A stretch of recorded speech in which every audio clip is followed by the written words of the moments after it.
اچھا، اللہ نے خلق اور امر کا یہ فرق بتایا۔ حضرت آدم علیہ السلام کو خلق کیا مٹی سے، آدم خلق سے پیدا ہوئے۔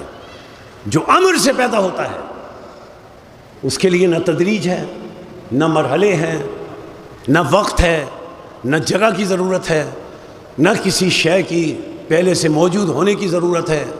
کس طرح؟ سورہ یاسین میں اللہ بتاتا ہے، 36واں سورہ، کہ امر سے جو پیدا کیا جاتا ہے اس میں وقت نہیں ہے، جگہ نہیں ہے، تدریج نہیں ہے، مرحلے نہیں ہیں، کسی شے کا پہلے سے موجود ہونا ضروری نہیں ہے۔ اللہ فرماتا ہے کیسے بنتی ہے؟ امر سے۔ فرمایا انما امرہ، سنو، جب اللہ امر سے، انما امرہ اراد شیئان، جب اللہ امر سے کسی شے کو وجود دینا چاہتا ہے، انما امرہ اذا اراد شیئان، جب اللہ امر سے کسی شے کو وجود دینا چاہتا ہے تو کچھ نہیں ہوتا، ان یقول لہ کن، اللہ کہہ دیتا ہے کن، ہو جا، وہ ہو جاتی ہے۔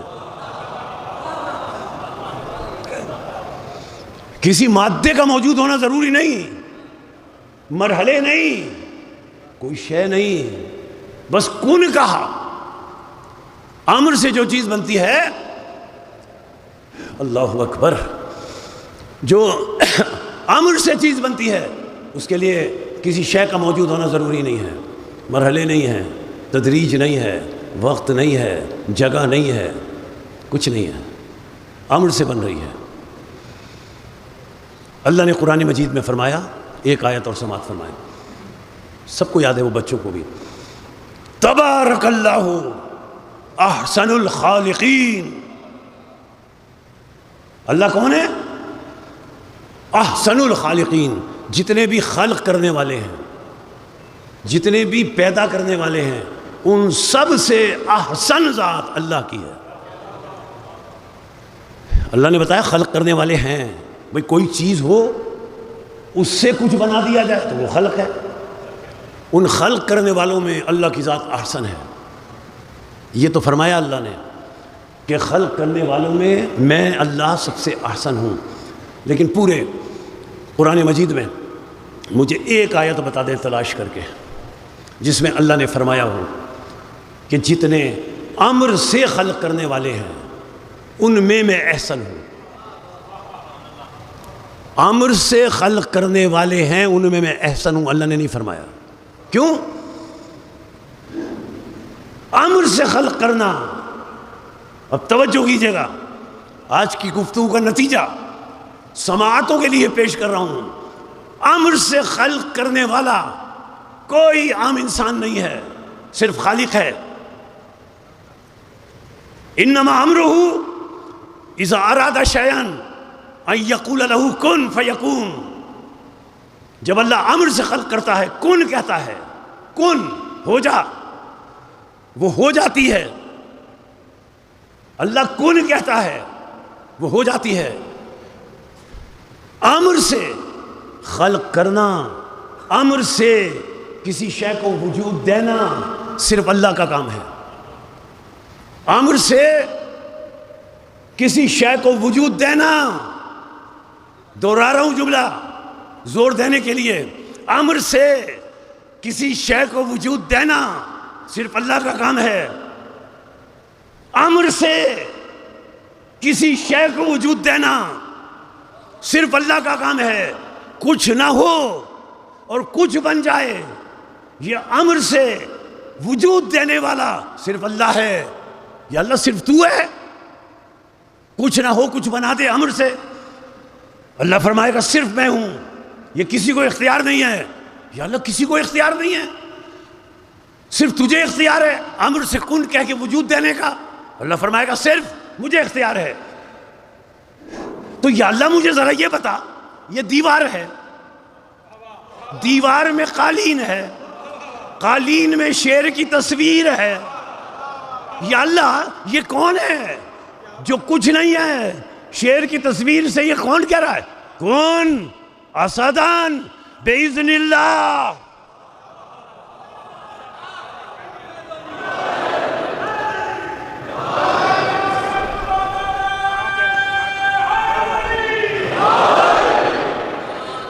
یا اللہ امر سے وجود دینا صرف تیرا کام ہے.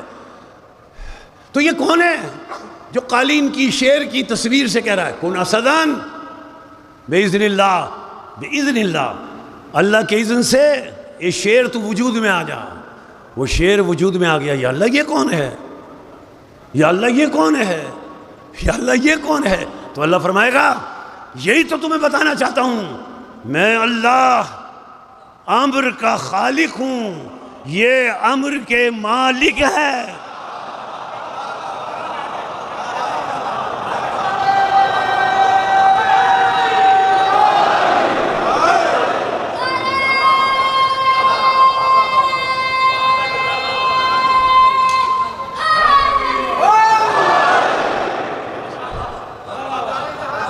جو امر کے مالک ہوں وہ موت سے ڈریں گے؟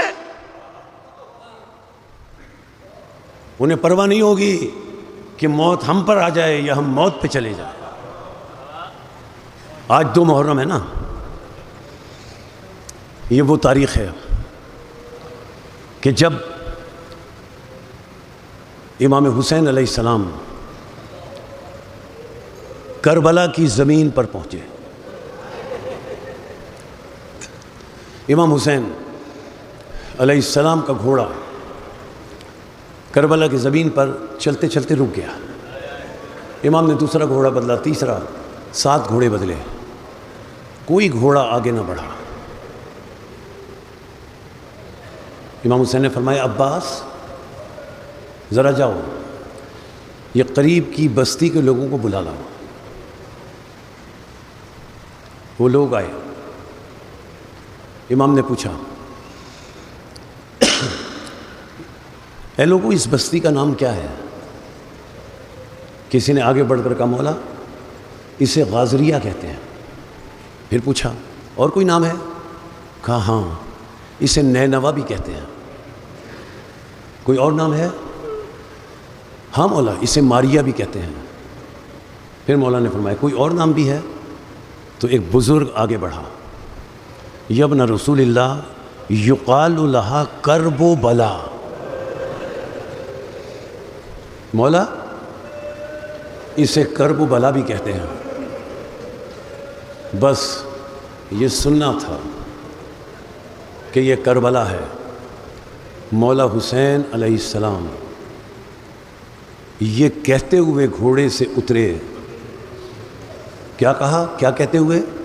یہ کہتے ہوئے گھوڑے سے اترے انا للہ و انا الیہ راجعون.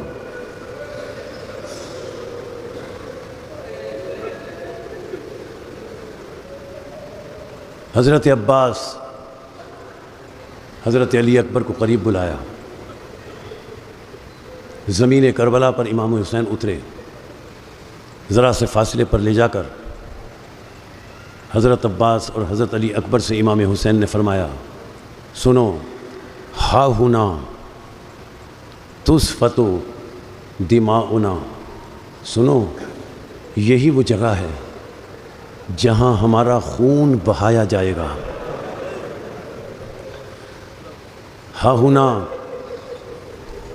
ہونا تذبح اطفالنا. بڑا دردناک جملہ ہے.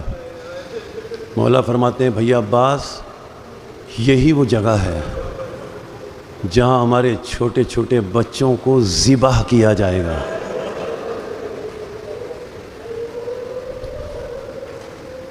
پھر قیامت کا جملہ، بھیا عباس ہا ہونا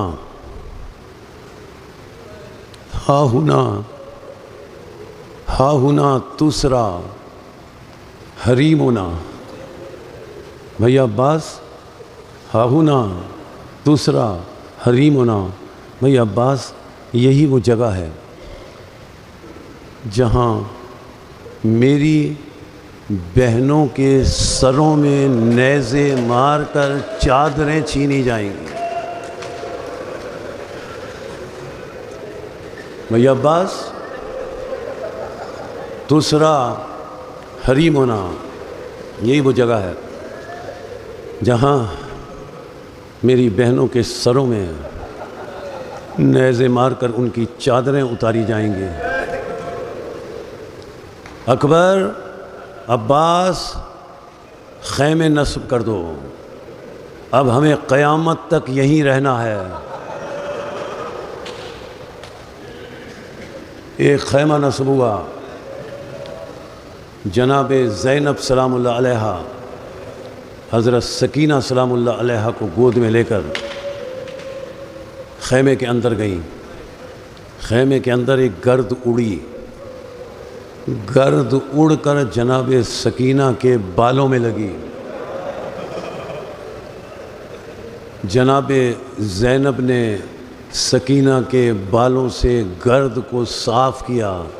جب وہ مٹی ہاتھ میں آئی تو جناب زینب نے آواز دی، فضا، فضا ذرا جلدی آؤ، میرے بھائی کو بلاؤ، اس مٹی میں سے میرے بھائی کے خون کی خوشبو آ رہی ہے۔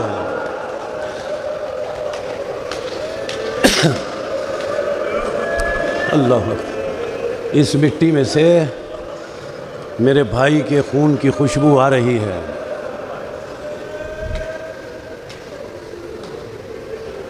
بنی اسد کے ان لوگوں کو عباس بلا کر لاؤ جن کی یہ زمین ہے، تاکہ جن کی یہ زمین ہے بلا کر لاؤ۔ عباس انہیں بلا کر لاؤ جن کی یہ زمین ہے، تاکہ ہم اپنی قبروں کے لیے یہ زمین خرید سکیں۔ اجرکم اللہ۔ بنی اسد کے لوگ آئے، مختصر کروں، 70,000 درہم میں طے ہوا، زمین مولا حسین علیہ السلام نے خرید لی۔ اب کیا ہوا؟ بس 2 باتیں، گفتگو اختتام پذیر ہو گئی۔ اب کیا ہوا؟ بے نامہ لکھا جانے لگا۔ آپ سمجھ گئے نا؟ میں تو آپ کے آنسوؤں کی نظر کرنے کے لیے جملے کہہ رہا ہوں، آپ سمجھ گئے نا؟ بے نامہ لکھا جانے لگا۔ بنی اسد کے لوگوں نے کہا، مولا یہ زمین کیا آپ اپنے نام سے خریدیں گے؟ اپنے نام سے خریدیں گے؟ امام حسین نے فرمایا، ٹھہرو ذرا میں مشورہ کر کے آتا ہوں خیمے میں۔ خیمہ جناب زینب سلام اللہ علیہ میں گئے، بہن میں یہ زمین خرید رہا ہوں، بہن مشورہ دو میں کس کے نام سے خریدوں؟ سمجھ گئے آپ؟ جناب زینب سلام اللہ علیہ نے کہا، بھیا یہ زمین میرے بیٹے علی اکبر کے نام سے خریدو۔ بھیا یہ زمین میرے بیٹے علی اکبر کے نام سے خریدو۔ بے نامے میں زمین کی خریداری میں شہزادے علی اکبر کا نام لکھا گیا، یہ علی اکبر کی زمین ہے۔ اب جملہ کہہ دوں، اسی لیے شام غریبہ میں جب سکینہ کے منہ پر تماچے پڑ رہے تھے، جب سکینہ کے منہ پر تماچے پڑ رہے تھے، کانوں سے گوشوارے اتر رہے تھے، تو سکینہ بلند آواز سے کہتی تھی، بھیا اکبر، بھیا اکبر، تیری جاگیر میں میرے منہ پر تماچے مارے جا رہے ہیں، تیری جاگیر میں میرے منہ پر تماچے مارے جا رہے ہیں۔ اختصار کروں، امام حسین نے علیہ السلام نے بنی اسد کے لوگوں سے کہا، دیکھو 3 شرطوں کے ساتھ میں یہ زمین تمہیں واپس ہبہ کرتا ہوں۔ پہلی شرط یہ ہے اس میں زراعت نہ کرنا، دوسری شرط یہ ہے جب کوئی ہماری زیارت کو آئے تو اسے 3 دن مہمان رکھنا، تاکہ اسے مولا کی 3 دن کی بھوک اور پیاس یاد آ سکے۔ بس پھر فرماتے ہیں، اے بنی اسد کے لوگوں، تیسری بات یہ ہے کہ جب ہم شہید ہو جائیں تو ہمیں آ کر دفن کر دینا، ہم شہید ہو جائیں ہمیں آ کر دفن کر دینا۔ بنی اسد کے لوگ جانے لگے۔ مولا حسین علیہ السلام نے کہا، اے بنی اسد کے لوگوں، ذرا اپنے گھر کی خواتین کو بھیج دو، ان سے کہو فاطمہ کے بیٹے نے بلایا ہے، ان سے کہو فاطمہ کے بیٹے نے بلایا ہے۔ جب خواتین آئیں تو امام حسین علیہ السلام نے کہا اگر تمہارے مرد ہمیں دفن کرنے میں خوف محسوس کریں تو ان سے ہمت دلا کر یہ کہنا کہ انہیں دفن کر دو، یہ فاطمہ کا بیٹا ہے، یہ رسول کا نواسا ہے، اسے دفن کر دو۔ اور بس آخری جملے جب عورتیں جانے لگیں تو عورتوں سے امام حسین نے کہا بنی اسد کی عورتوں اپنے چھوٹے چھوٹے بچوں کو ذرا میرے پاس بھیج دو۔ جب بنی اسد کے چھوٹے چھوٹے بچے آئے، حسین نے مخاطب ہو کر کہا اے بچوں، میں جانتا ہوں تم ہمیں دفن نہیں کر سکو گے، لیکن اے بچوں تم کھیلتے کھیلتے آ جانا، تم کھیلتے کھیلتے آ جانا اور اپنے دامن میں مٹی ڈالنا اور مٹی ہمارے جسموں پر ڈال دینا، مٹی ہمارے جسموں پر ڈال دینا۔ آج بھی کربلا میں ان بنی اسد کے لوگوں کی نسلیں ہاتھوں میں پھاوڑے اور کدال لے کر آ کر جب جملہ کہتے ہیں، قبروں سے مخاطب ہو کر کہتے ہیں این الحسین، این الحسین، این الحسین، ہم مولا کو دفن کرنے آئے ہیں، مولا ہمارے بزرگوں سے کوئی غلطی ہو گئی ہو تو معاف کر دینا۔